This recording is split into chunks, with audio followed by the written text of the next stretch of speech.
ನೀವು ಯಾವುದೇ ಬ್ರಾಂಡೆಡ್ ಬಟ್ಟೆ ತಗೊಂಡ್ರು ಜಸ್ಟ್ 199 ರೂಪೀಸ್. ಎಲ್ಲಿ ಅಂತ ಹೇಳ್ತೀನಿ, ಪೂರ್ತಿಯಾಗಿ ವಿಡಿಯೋ ನೋಡಿ.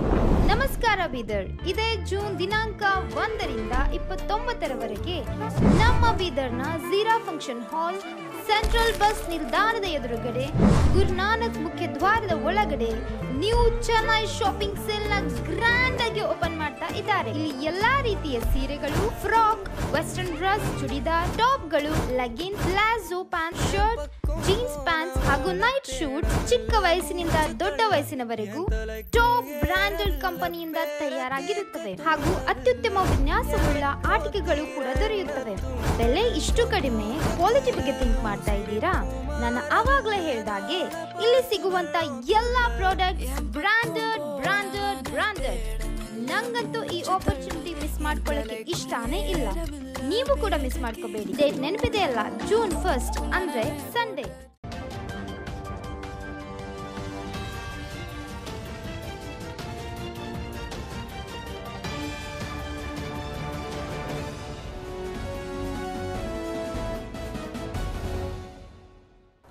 ಎಲ್ರಿಗೂ ನಮಸ್ಕಾರ. ನೀವು ನೋಡ್ತಾ ಇದ್ದೀರಾ ಸುದ್ದಿ ಸಮಯ ನ್ಯೂಸ್ ಚಾನಲ್. ಇದು ಲೋಕಲ್ ಎಕ್ಸ್ಪ್ರೆಸ್. ನಾನು ಮಹರ್ದರ ಕುಳಗಿ. ಮತ್ತೆ ಒಂದಿಷ್ಟು ಹೊಸ ಹೊಸ ಸುದ್ದಿಗಳನ್ನು ತೆಗೆದುಕೊಂಡು ನಾವು ನಿಮ್ಮ ಮುಂದೆ ಬರ್ತಾ ಇದ್ದೀವಿ. ಈ ದಿನದ ಪ್ರಮುಖ ಹೆಡ್ಲೈನ್ಸ್ಗಳನ್ನು ನೋಡ್ಕೊಂಡು ಬರೋಣ. ಜಿಲ್ಲಾ ಕೃಷಿಕ ಸಮಾಜದ ಅಧ್ಯಕ್ಷರಾದ ಸಿದ್ದರಾಮಯ್ಯ ಸ್ವಾಮಿ ಅವರಿಗೆ ರಾಜ್ಯ ಮಟ್ಟದ ಪ್ರಶಸ್ತಿ. ಬೀದರ್ ಜಿಲ್ಲೆಯ ಸಕ್ಕರೆ ಕಾರ್ಖಾನೆಗಳನ್ನು ಉಳಿಸುವಂತೆ ಮನವಿ ಕೋರಿಕೆ.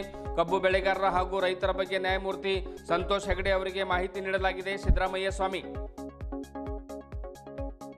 ಬಸವ ಕಲ್ಯಾಣ ತಾಲೂಕಿನ ವಲಯ ಅರಣ್ಯ ಅಧಿಕಾರಿಗಳು ಮಿರ್ಕಲ್ ಮತ್ತು ಮಿರ್ಕಲ್ ತಾಂಡದ ಜನರಿಗೆ ಕಿರುಕುಳ ನೀಡುತ್ತಿರುವ ಆರೋಪ.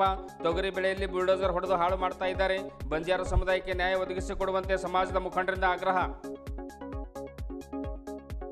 ಕುಡಿದಾಮಲಿನಲ್ಲಿ ಇದ್ದ ಅಂಚೆ ನೌಕರನೊಬ್ಬ ಬಾವಿಗೆ ಬಿದ್ದು ಸಾವು. ಬಸವ ಕಲ್ಯಾಣ ತಾಲೂಕಿನ ಬಟಗೇರ ಗ್ರಾಮದಲ್ಲಿ ನಡೆದ ದುರ್ಘಟನೆ. ಕುತುಬುದ್ದೀನ್ ನಿಜಾಮ್ ಶಾಕ್ ಮೃತ ದುರ್ದೈವಿ. ಮಂಠಾಳ ಪೊಲೀಸ್ ಠಾಣೆಯಲ್ಲಿ ಪ್ರಕರಣ ದಾಖಲು. ಕೃಷಿಕ ಸಮಾಜದ ಜಿಲ್ಲಾ ಅಧ್ಯಕ್ಷರಾಗಿರುವಂತಹ ಹಿರಿಯ ಪತ್ರಕರ್ತರು ಆಗಿರುವಂತಹ ಸಿದ್ದರಾಮಯ್ಯ ಸ್ವಾಮಿಯವರು ಅಖಿಲ ಕರ್ನಾಟಕ ರಾಜ್ಯ ಕಿಸಾನ್ ಜಾಗೃತಿ ಸಂಘದ ರಾಜ್ಯ ಮಟ್ಟದ ಪ್ರಶಸ್ತಿಗೆ ಭಾಜನರಾಗಿದ್ದಾರೆ. ಕೃಷಿಯ ಒಂದು ಸಾಮಾಜಿಕ ಸೇರಿದಂತೆ ವಿವಿಧ ಕ್ಷೇತ್ರಗಳಲ್ಲಿ ಸೇವೆ ಕೊಡುಗೆಯನ್ನು ಪರಿಗಣಿಸಿ ಈ ಪ್ರತಿಷ್ಠಿತ ಪ್ರಶಸ್ತಿ ನೀಡಲಾಗಿದೆ. ಬೆಂಗಳೂರಿನ ಭಾರತ ಸ್ಕೌಟ್ಸ್ ಗೈಡ್ಸ್ ಕೊಂಡಪ್ಪ ಬಸಪ್ಪ ಸಭಾಂಗಣದಲ್ಲಿ ನಡೆದ ಭವ್ಯ ಸಮಾರಂಭದಲ್ಲಿ ಮಾಜಿ ಲೋಕಾಯುಕ್ತರಾಗಿರುವಂತಹ ನ್ಯಾಯಮೂರ್ತಿ ಸಂತೋಷ್ ಹೆಗಡೆ ಅವರು ಸಿದ್ದರಾಮಯ್ಯ ಸ್ವಾಮಿ ಅವರಿಗೆ ಪ್ರಶಸ್ತಿಯನ್ನು ನೀಡಿ ಗೌರವಿಸಿದರು. ಕೃಷಿ ಮತ್ತು ಕೃಷಿಕರ ಸಮಸ್ಯೆಗಳ ಪರಿಹಾರಕ್ಕಾಗಿ ಬದ್ಧತೆಯಿಂದ ಶ್ರಮಿಸ್ತಾ ಇರುವಂತಹ ಅಖಿಲ ಕರ್ನಾಟಕ ರಾಜ್ಯ ಕಿಸಾನ್ ಜಾಗೃತಿ ಸಂಘವು ರೈತರ ಸಮಸ್ಯೆಗಳ ಅಧ್ಯಯನಕ್ಕೆ ಹಮ್ಮಿಕೊಂಡಿರುವಂತಹ ರೈತ ಯಾತ್ರೆಗೆ ಇದೇ ಸಂದರ್ಭದಲ್ಲಿ ಚಾಲನೆ ಕೂಡ ನೀಡಲಾಯಿತು. ಬೀದರ್ ಜಿಲ್ಲಾ ಕೃಷಿಕ ಸಮಾಜದ ಅಧ್ಯಕ್ಷರು ಆಗಿರುವಂತಹ ಸಿದ್ದರಾಮಯ್ಯ ಸ್ವಾಮಿ ಅವರ ಸೇವೆಯನ್ನು ಸಮಾರಂಭದಲ್ಲಿ ಇದೇ ಸಂದರ್ಭದಲ್ಲಿ ಕೊಂಡಾಡಲಾಯಿತು. ಅಖಿಲ ಕರ್ನಾಟಕ ರಾಜ್ಯ ಕಿಸಾನ್ ಜಾಗೃತಿ ಸಂಘದ ಅಧ್ಯಕ್ಷ ಎಂ ಪ್ರಕಾಶ್ ತಿಮ್ಮಲಾಪುರ್, ಕಾರ್ಯಾಧ್ಯಕ್ಷ ಎಂ ಬಸವರಾಜ್, ರಾಜ್ಯ ಪ್ರಧಾನ ಕಾರ್ಯದರ್ಶಿ ಬಸವರಾಜ್ ಆನೆಗುಂದಿ ಮತ್ತಿತರ ಗಣ್ಯರು, ವಿವಿಧ ಕ್ಷೇತ್ರಗಳ ಸಾಧಕರು ಸಮಾರಂಭದಲ್ಲಿ ಉಪಸ್ಥಿತರಿದ್ದರು. ಬೀದರ್ ಜಿಲ್ಲೆಯ ರೈತರು, ಕಬ್ಬು ಬೆಳೆಗಾರರು ಎದುರಿಸ್ತಾ ಇರುವಂತಹ ಸಮಸ್ಯೆಗಳ ಕುರಿತು ನ್ಯಾಯಮೂರ್ತಿ ಸಂತೋಷ್ ಹೆಗಡೆ ಅವರಿಗೆ ಮಾಹಿತಿ ನೀಡಲಾಗಿದೆ ಎಂದು ಸಿದ್ದರಾಮಯ್ಯ ಸ್ವಾಮಿ ತಿಳಿಸಿದ್ದಾರೆ. ಬೆಂಗಳೂರಿನಲ್ಲಿ ನಡೆದ ಸಮಾರಂಭದಲ್ಲಿ ನ್ಯಾಯಮೂರ್ತಿ ಸಂತೋಷ್ ಹೆಗಡೆ ಅವರೊಂದಿಗೆ ಬೀದರ್ ಜಿಲ್ಲೆಯ ಕೃಷಿಕರ ಸಮಸ್ಯೆಗಳ ಕುರಿತು ಚರ್ಚಿಸಲಾಗಿದೆ. ವಿಶೇಷವಾಗಿ ಸಹಕಾರಿ ಕ್ಷೇತ್ರದ ಸಕ್ಕರೆ ಕಾರ್ಖಾನೆಗಳ ಸ್ಥಿತಿಗತಿ ಕುರಿತು ಮಾಹಿತಿ ನೀಡಲಾಗಿದೆ. ನಮ್ಮ ಜಿಲ್ಲೆಯಲ್ಲಿ ಒಟ್ಟು 5 ಸಹಕಾರ ಸಕ್ಕರೆ ಕಾರ್ಖಾನೆಗಳಿವೆ.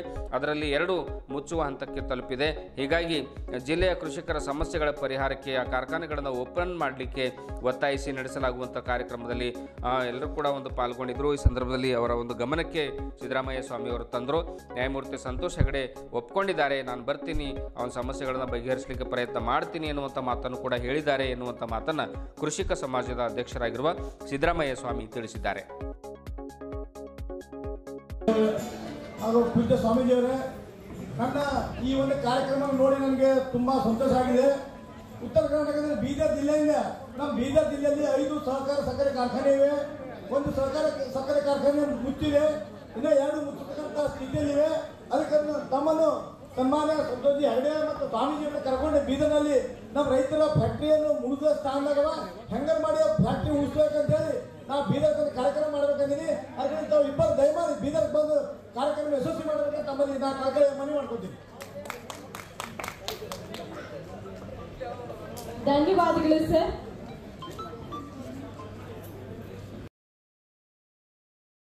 ಬಸವ ಕಲ್ಯಾಣ ತಾಲೂಕಿನ ವಲಯ ಅರಣ್ಯ ಅಧಿಕಾರಿಗಳು ಹುಲ್ಸೂರು ತಾಲೂಕಾ ವ್ಯಾಪ್ತಿಯಲ್ಲಿ ಬರುವಂತಹ ಮಿರ್ಕಲ್ ಮತ್ತು ಮಿರ್ಕಲ್ ತಾಂಡದ ಜನರಿಗೆ ನಿರಂತರವಾಗಿ ಕಿರುಕುಳವನ್ನು ನೀಡ್ತಾ ಇದ್ದು ಅವರ ಮೇಲೆ ಕ್ರಮ ಜರುಗಿಸುವಂತೆ ಬಂಜಾರ ಸಮುದಾಯದ ಮುಖಂಡರು ಆಗ್ರಹ ಮಾಡಿದ್ದಾರೆ. ಬಸವ ಕಲ್ಯಾಣ ತಾಲೂಕಿನ ವಲಯ ಅರಣ್ಯ ಅಧಿಕಾರಿಗಳು ಹುಲ್ಸೂರು ತಾಲೂಕಾ ವ್ಯಾಪ್ತಿ ಬರುವಂತಹ ಮಿರ್ಕಲ್ ಹಾಗೂ ಮಿರ್ಕಲ್ ತಾಂಡ ಜನರಿಗೆ ಕಿರುಕುಳವನ್ನು ನೀಡ್ತಾ ಇದ್ದಾರೆ. ಮಿರ್ಕಲ್ ತಾಂಡ ಜನರು ಸುಮಾರು 75 ವರ್ಷಗಳಿಂದ ಸಾಗುವಳಿ ಮಾಡ್ತಾ ಇದ್ದಾರೆ. ಅವರ ಹತ್ತಿರ ಸಿ ಫಾರಂ ಕೂಡ ಇದೆ, ತಹಸೀಲ್ ಟ್ಯಾಕ್ಸ್ ಕಟ್ಟಿರುವಂತಹ ಪಾವತಿ ಇದೆ, ಸ್ಮಶಾನ ಭೂಮಿ ಇದ್ದು ಅದು ಜಮೀನು ಕೂಡ ತೆರವುಗೊಳಿಸಿದ್ದಾರೆ. ಬೆಳೆದ ಒಂದು ತೊಗರಿ ಜಿಲ್ಲೆಯಲ್ಲಿ ಒಂದು JCBಯನ್ನು ಹೊಡೆದು ಬೆಳೆಯಲ್ಲಿ JCBಯನ್ನು ಹೊಡೆದು ಲಕ್ಷಾಂತರ ರೂಪಾಯಿಗಳನ್ನು ಕೂಡ ನಷ್ಟ ಮಾಡಿದ್ದಾರೆ. ಮತ್ತು ಹೆಚ್ಚಿಗೆ ಕೇಳಿದರೆ ನಿಮ್ಮನ್ನು ಜೈಲಿಗೆ ಕಳಿಸ್ತೇನೆ ಎನ್ನುವಂಥ ಧಮಕಿಯನ್ನು ಹಾಕ್ತಾ ಇದ್ದಾರೆ ಅರಣ್ಯ ಅಧಿಕಾರಿಗಳು ಎನ್ನುವಂಥ ಮಾತನ್ನು ಒಂದು ಸಮಾಜದ ಮುಖಂಡರು ಈ ಸಂದರ್ಭದಲ್ಲಿ ಹೇಳಿದರು. ಇದೇ ವೇಳೆ ಬಂಜಾರ ಸಮುದಾಯದ ಮುಖಂಡರು ತಹಸೀಲ್ದಾರರು ಹುಲ್ಸೂರು ಅವರಿಗೆ ಅರಣ್ಯ ಅಧಿಕಾರಿ ವಿರುದ್ಧ ದೂರು ಕೊಟ್ಟರು ಕೂಡ ಒಂದು ತಹಸೀಲ್ದಾರ್ ಸಾಹೇಬರು ಕೂಡ ಯಾವುದೇ ಕ್ರಮ ತೆಗೆದುಕೊಂಡಿರುವುದಿಲ್ಲ. ಹಿಂದೆ ಅನೇಕ ಬಾರಿ ಕೊಡಲಾಗಿದೆ, ಆದರೆ ಯಾವುದೇ ತನಿಖೆ ನಡೆಸಲಿಲ್ಲ ಮತ್ತು ಕ್ರಮ ಕೂಡ ಕೈಗೊಂಡಿಲ್ಲ. ಬೆಳೆ ಹಾನಿಯಾದ ಆ ಜನರಿಗೆ ಪರಿಹಾರ ಅರಣ್ಯ ಇಲಾಖೆ ವತಿಯಿಂದ ಒದಗಿಸಿಕೊಡಬೇಕು. ಯಾವುದೇ ನೋಟಿಸ್ ನೀಡದೆ ಅರಣ್ಯ ಅಧಿಕಾರಿಗಳು 4 JCB ತಂದು ಅವರ ಜಮೀನನ್ನು ಅರಣ್ಯ ಅಧಿಕಾರಿಗಳು ಕಬ್ಜಾ ಮಾಡಿಕೊಂಡಿದ್ದಾರೆ. ಅಧಿಕಾರಿಗಳು ಯಾರಿಗೆ ಹೆದರದೆ ಗುಂಡಾ ವರ್ತನೆಯನ್ನು ಮಾಡ್ತಾ ಇದ್ದಾರೆ. ಅವರನ್ನು ಕೂಡಲೇ ಇಲ್ಲಿಂದ ವರ್ಗಾವಣೆ ಮಾಡಿ ಅಲ್ಲಿನ SC ST ಬಂಜಾರ ಸಮುದಾಯದ ಒಂದು ಜನರಿಗೆ ನ್ಯಾಯ ದೊರಕಿಸಿಕೊಡಬೇಕು ಎನ್ನುವಂಥ ಮಾತನ್ನು ಕೂಡ ಅಲ್ಲಿ ನೆರೆದಿರ್ತಕ್ಕಂಥ ಸಮುದಾಯದವರು ಒತ್ತಾಯ ಮಾಡಿದ್ದಾರೆ. ಬಸವ ಕಲ್ಯಾಣ ತಾಲೂಕಿನ ಬಟಗೇರ ಗ್ರಾಮದಲ್ಲಿ ಕುತುಬುದ್ದೀನ್ ನಿಜಾಮ್ ಶೇಖ್ ಎನ್ನುವಂತಹ ವ್ಯಕ್ತಿ ಕುಡಿದ ಅಮಲಿನಲ್ಲಿ ಬಾವಿಗೆ ಬಿದ್ದು ಮೃತಪಟ್ಟಿದ್ದಾರೆ. ಈ ಒಂದು ಘಟನೆ ಆ ಒಂದು ಗ್ರಾಮದಲ್ಲಿ ನಡೆದಿದೆ. ಮೃತ ವ್ಯಕ್ತಿ ಅಂಚೆ ನೌಕರನಾಗಿದ್ದು ಈ ಒಂದು ಕುರಿತು ಮಂಠಾಳ್ ಪೊಲೀಸ್ ಠಾಣೆಯಲ್ಲಿ ಪ್ರಕರಣ ದಾಖಲಾಗಿದೆ. ತನಿಖೆ ಮುಂದುವರೆದಿದೆ.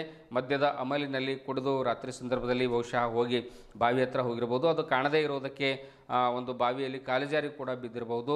ಅಂಚೆ ನೌಕರನೊಬ್ಬ ಆ ಒಂದು ಬಾವಿಯಲ್ಲಿ ಬಿದ್ದ ಒಂದು ದುರ್ಘಟನೆ ಈ ಸಂದರ್ಭದಲ್ಲಿ ಬಸವ ಕಲ್ಯಾಣ ತಾಲೂಕಿನ ಬಟಗೇರ ಗ್ರಾಮದಲ್ಲಿ ಜರುಗಿದೆ. ಕುತುಬುದ್ದೀನ್ ನಿಜಾಮ್ ಶೇಖ್ ಎನ್ನುವಂತಹ ಆತನಿಗೆ ಸುಮಾರು 40 ವರ್ಷ ವಯಸ್ಸಿರಬಹುದು, ಬಹಳ ಸಣ್ಣ ವಯಸ್ಸು. ಒಂದು ಕುಡಿದ ಅಮಲಿನಲ್ಲಿ ಬಾವಿಗೆ ಬಿದ್ದು ಮೃತಪಟ್ಟ ಒಂದು ಘಟನೆ ಅಲ್ಲಿ ನಡೆದಿದೆ. ಈ ಕುರಿತು ಮಂಠಾಳ್ ಪೊಲೀಸ್ ಠಾಣೆಯಲ್ಲಿ ಪ್ರಕರಣ ದಾಖಲಾಗಿದೆ. ತನಿಖೆ ಕೂಡ ಮುಂದುವರೆದಿದೆ. ಬಾವಿಯಿಂದ ಜನರು ಮೃತದೇಹವನ್ನು ತೆಗೆದಿದ್ದಾರೆ. ಈ ರೀತಿ ಕುಡಿದು ಬಾವಿಗೆ ಬೀಳ್ತಾ ಇದ್ದರೆ ಕುಟುಂಬಸ್ಥರು ಬಹಳ ನೋವಿನಲ್ಲಿ ಕಾಲ ಕಳೀತಕ್ಕಂಥ ಒಂದು ಸನ್ನಿವೇಶ ನಡೆಯುತ್ತೆ. ಮನೆಯಲ್ಲಿ ಸಣ್ಣ ಸಣ್ಣ ಮಕ್ಕಳು ಇರ್ತಾರೆ, ಹೆಂಡತಿ ಇರ್ತಾರೆ, ತಾಯಿ ತಂದೆ, ವಯಸ್ಸಾದ ತಂದೆ ತಾಯಿಗಳು ಇರ್ತಾರೆ. ಅವ್ರನ್ನೆಲ್ಲ ಯಾರು ನೋಡ್ಕೊಳ್ತಾರೆ? ನೌಕರಿ ಇದ್ರೂ ಕೂಡ ಈ ರೀತಿ ಕುಡಿದು ಅಮಲಿನಲ್ಲಿ ಬಾವಿ ಕಡೆ ಹೋಗಿ ಈ ರೀತಿ ಎಲ್ಲ ಬಾವಿಯಲ್ಲಿ ಬಿದ್ದು, ಕಾಲುವೆಗಳಲ್ಲಿ ಬಿದ್ದು, ಮತ್ತು ಚರಂಡಿಗಳಲ್ಲಿ ಬಿದ್ದು ಜೀವನ ವ್ಯರ್ಥ ಸಾಗಿಸಿದರೆ ಏನು ಅರ್ಥ ಆಗುತ್ತೆ?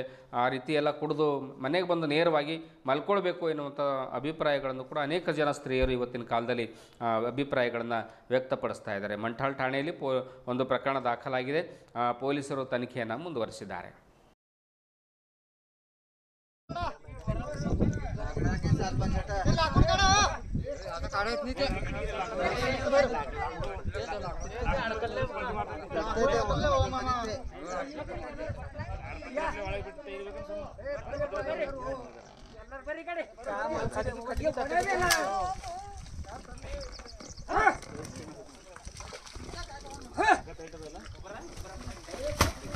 शाबाश।